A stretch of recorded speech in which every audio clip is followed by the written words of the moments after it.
chai or shy? Does anybody it's chai? It's Shy, like I'm embarrassed. Shy town? Yeah, but the way you explain it, you say Chi-Town and you say Chicago. So it shouldn't be shit-town. I love Chicago.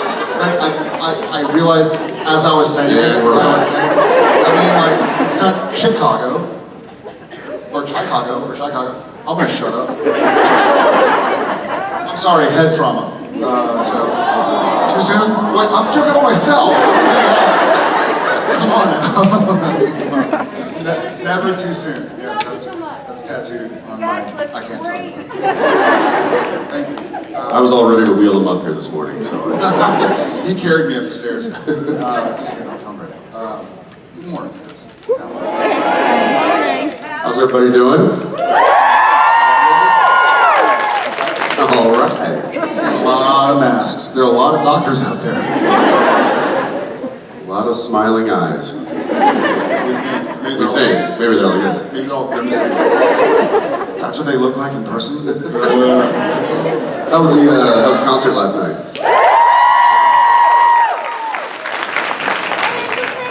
Well, I was in my hotel room. Shut the fuck up.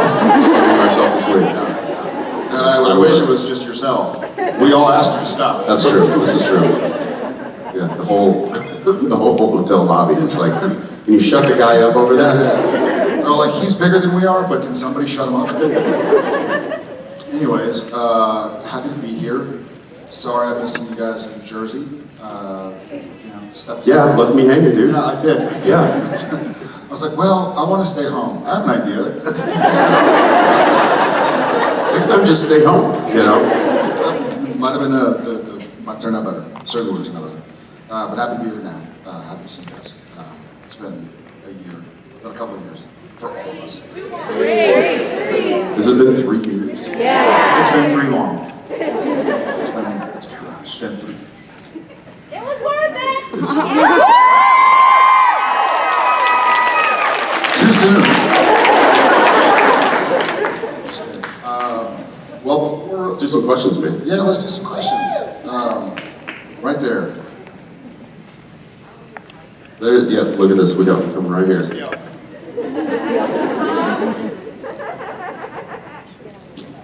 All right, so you guys are both playing lawmen, right? And so I want to know in what world you imagine that Walker meets Bo Arlen. I think in all the worlds I imagine. I know, it's... Well, that'd be amazing. If there was ever, like, if there was ever a crossover that made the most sense, it would probably be this one, because, yeah, Bo is actually from Houston, has a law past, law enforcement past there, so, yeah, that would be, I mean, I don't know that networks and different studios do that kind of thing, but we'll call them, like, set up a Zoom. We have this great idea. We're gonna get together. Be like, hell no. no. We own that property. They don't. Take a hike. Yeah, that would be fun. I have wanted. I feel like I've wanted since like season 4 or 5 of Supernatural to do a separate project together where we just kind of have that moment from Maverick where it's like. That's the only thing I need. I want to do in my career still. Like if I officially retire and never get that moment with this dude. There was in the episode of Walker that I directed.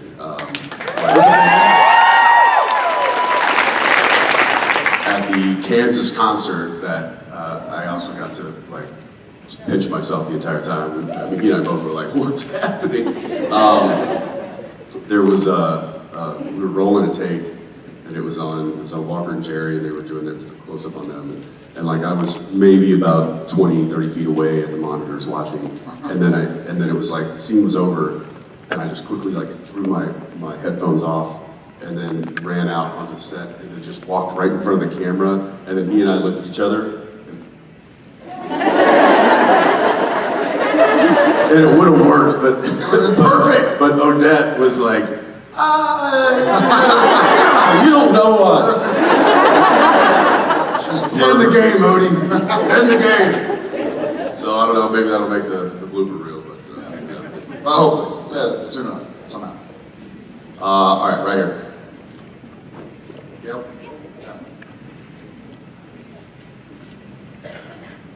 Okay, so we know you both got a baby when the show was over, and I was wondering for Got you. a baby? A baby, the car. Baby. Okay. Oh shit. Not another one. Yes, that kind of baby. Surprise! Yeah. Is that why Jen keeps calling me?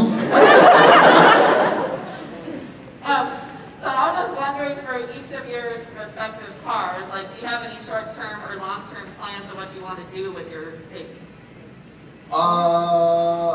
Yeah. I was gonna like do rainbow paint and chop the top, hydraulics. I'll get back to the real question because that's a good question. But do you remember the like pimp mobile that Cass had? Did y'all hear the story? They had me driving it, and I was like, this is really so like fun. I wasn't trying to mess it up, but I kept on going, and I could see the like transpo guys running like, somebody tell them to stop. Yeah, I think. What's this button do?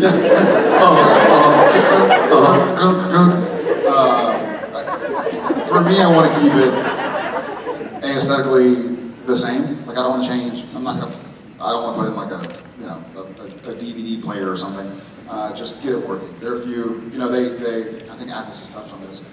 They kept them workable for film's sake, but you wouldn't want to drive them across town necessarily. So the gaskets are old. I mean, you would want to drive them across town. They got delivered to Family Business, and when I went and picked up number 2 and drove it home, it was like, oh god, this is all. I realized that the car's literally been held together by duct tape and spit for like 15 years. Every time you turn, it's like, oh gosh, we're Oh yeah. And then Cliffy, he was over and he's like, hey, so I don't think we should start it anytime soon. One of the gaskets leaking and it's where it can start a fire. So I was like, okay, yeah, let's not start it soon. So we have getting worked on right now. Meanwhile, I'm like, hey kids, hop in, let's go for a drive. We can't hear you, Dad. We can't hear you. Basically same. Just get it back to. I've had a little work done on it so far, just to kind of keep it running and keep the lines clean and stuff. But I'd like to. I wanted to take the engine out that I've got in it right now because they dropped a 502 Marine engine in it, which is like obnoxiously loud. And it was all because I was like... You're just now realizing this? Oh no, I knew it, but there was a lot of complaining from us to the studio and to production going like, we need a bigger engine, this car doesn't sound like it should, and it's embarrassing when fans show up on set, and it's like... So they're like, oh, you want a bigger engine? Okay, here's a 502 big block. It's like, I'll shut up. And so I thought, okay, that's like obnoxiously large. Maybe I'll should get like what I think arguably is the best engine for that car that at that time was a 327, and it also happens to be the amount of episodes that we shot. So I was like, well, that's a no-brainer. But then I started thinking about it. I was like, yeah, I think I need to keep the 502 in there. It's just for nostalgia. You've been all over the place in like 60 seconds. I know. I think I'm gonna keep it in there and just get it tuned up. Yeah. But I'm not gonna change the look of it. It's staying like all the dings and all the dents and all the scratches and scrapes. That's all staying. At the end of the show, when we got back after we finished the finale, and our props department, Prop and Robin, sent like little care packages, like sent Ziploc bags of some of the hotel key cards, motel key cards.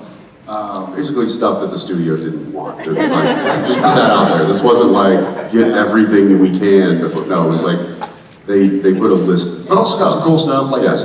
we were like, we love this, we love that. They couldn't do a lot of it, but like I have a Samulet, I have some motel key cards, and I have some Legos and a G.I. Joe man or an Army man from Swan Song. And so I will admit, when I came in, I went to the garage and like put some Legos around and just sat there. We'll keep the look, then I'll put the Legos back in. Right here in the aisle. Right there. Yes. So, Radio Company has a song called City Grown Willow. And it's great. What was the inspiration behind the music video? It was COVID and we were stuck in the mountains doing nothing, and we thought, hey, it's snowing, let's go do something fun. Honestly, like Steve was there and we were writing, and this was like, you know, prime COVID lockdown pandemic thing. And so we just literally went out in the backyard and shot all that and on an iPhone. And then Steve was like, we're gonna make a video. I'm like, all right. And so then I think we spent maybe 3 or 4 hours out in the snow doing that. We didn't, and I don't know, for me I was like, yeah, this should just be for us. But then he like really did a good job, and he was like, we should put that out there. So we did. And that song is actually about, he and I wrote it together, but he kind of brought it, he brought the idea and like already kind of the chord progression and stuff. But it was about a friend of his, about their relationship. So she was a city girl, and he was kind of a country guy, and it was inspired by their relationship. So Love to see him here. I'll tell him. Thank you.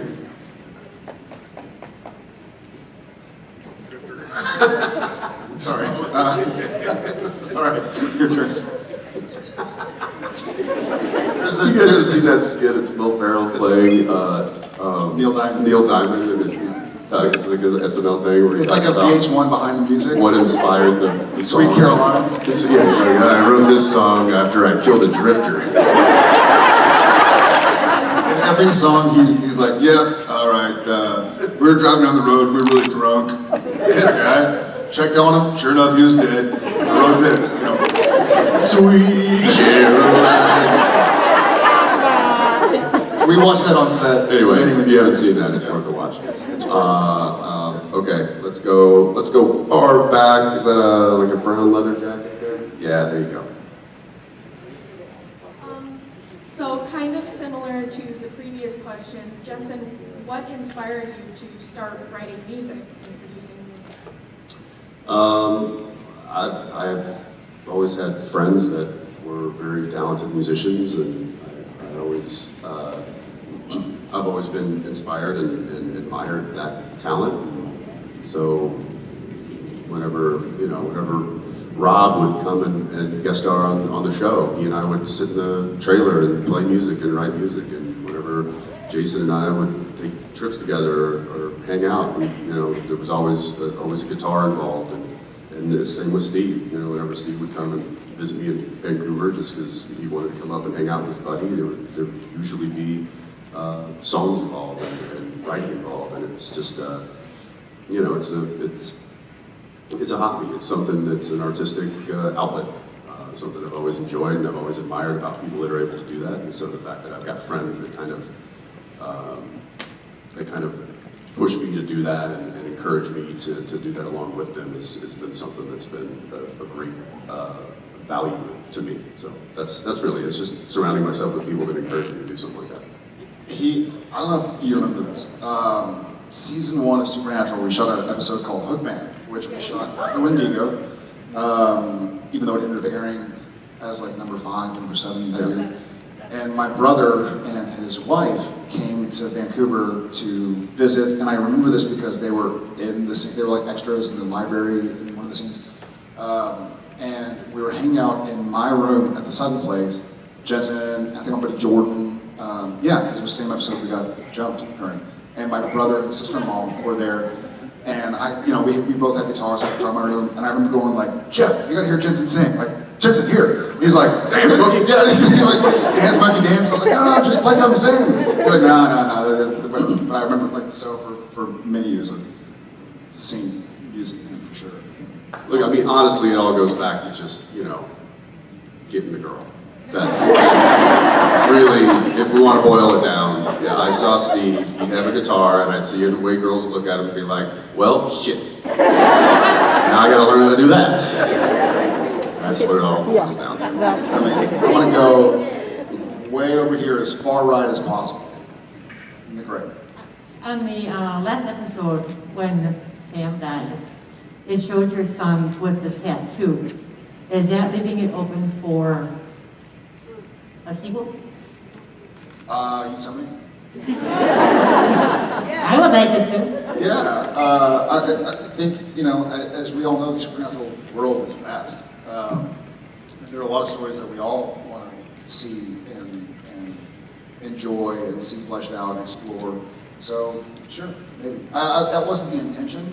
The intention was, I believe, I didn't write it, but the way I kind of thought about it was the intention was more that even though Dean was gone, that Dean was still there. You know, that I still had a partner and we still were protected, even though he was no longer in the world. But yeah, he's a great actor and a great guy, and I'd love to see him carry on.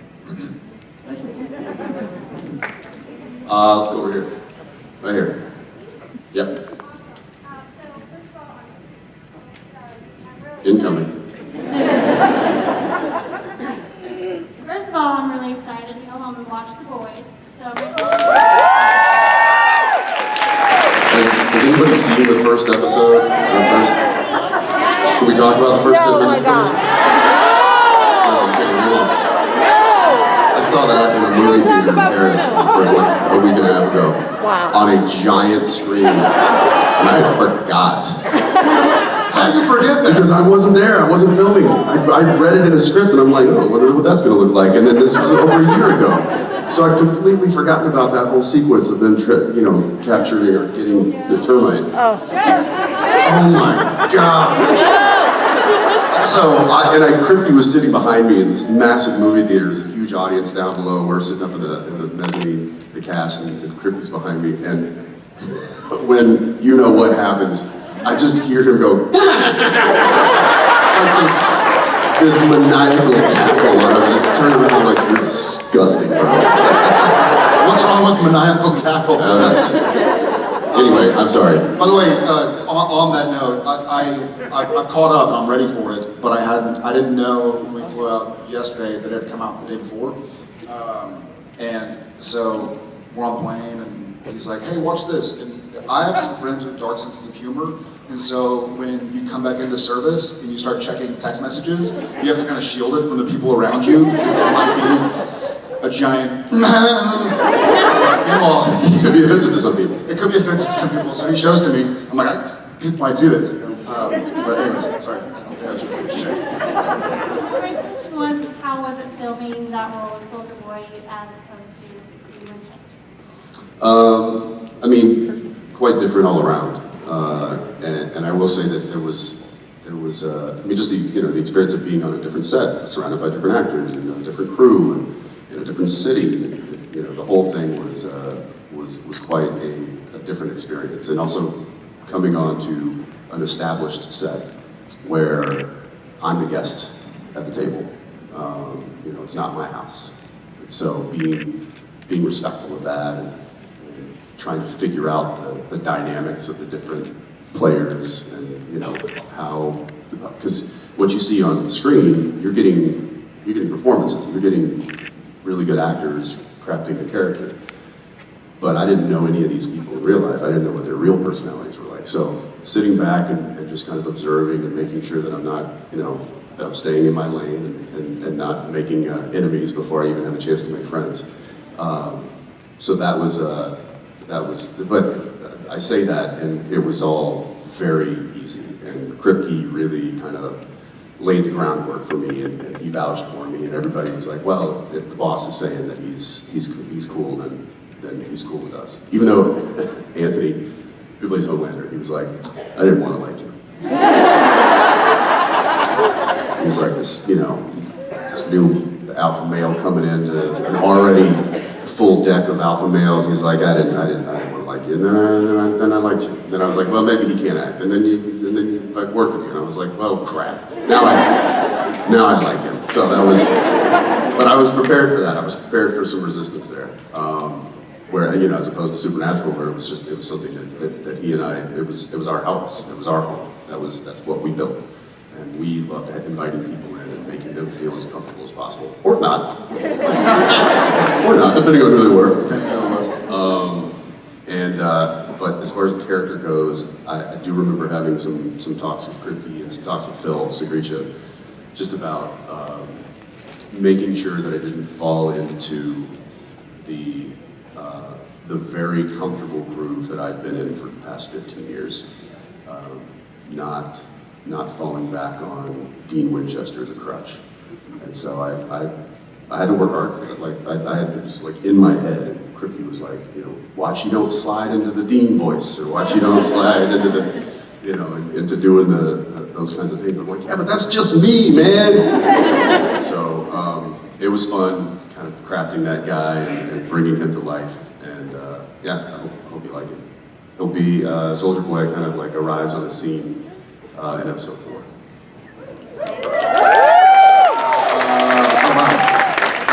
Row 4, I see maybe a moose and squirrel, yes.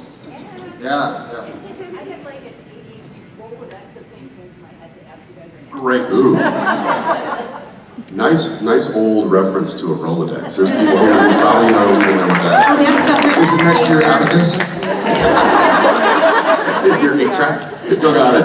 Okay, so 2 quick things. First of all, thank you guys for being so amazingly kind during photos, because we get to the photos and like, we both just kind of like go just completely stupid. And so Yeah, we talked about it later.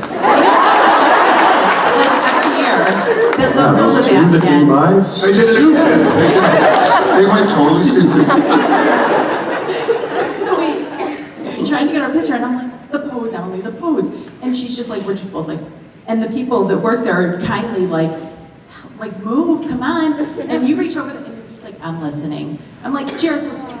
You guys are rushing me, but Jared's I have Jared's listening. attention. You can't talk to me. You can't talk to us. You can't. Jared said we can be here and it's okay. Okay. I feel validated. I'm making eye contact with Jensen, so I'm listening right now. She wasn't kidding. I really wasn't. I apologize. That was an Android I love versus it. iPhone question. I'm taking notes for like future performances. Yeah. She's tapping me on the knee like, if you could do a cameo in any show not related to Supernatural or the one you're in now, what would you do? Like any show, not even if it's not even on anymore.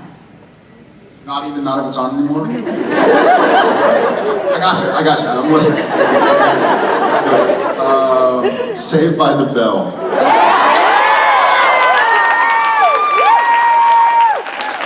Just my cameo literally would just be I'm in the hallways when Zach Morris timeouts.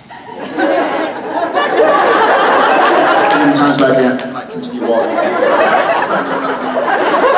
I took your answer, didn't I? Yeah, but mine was Zach Morris times out as I'm making out with Kelly Kapowski. So Maybe I'm right behind y'all. just locked it in a lip lock. Or Saved by the... like that or Home Improvement. I always wanted to be There's people here who also don't know those shows. Like they don't know what a Rolodex is. Just so you know. I'll go current, and just because I just... Taming of the Shrew, the original performance of the Globe. Bridgerton. No, I do Yellowstone.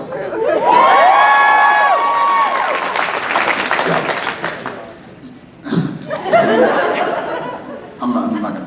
I always wanted to, I'm not kidding, I always wanted to be Jonathan Taylor Thomas. I was like, he's JTT, I'm JTP. I didn't want to be him, but all the girls liked him, and he was on a great show that I love, Home Improvement. And then one time, I was in LA, and I had a rental on this street called Ensign Ave, which went like one block west of Moore Park or whatever.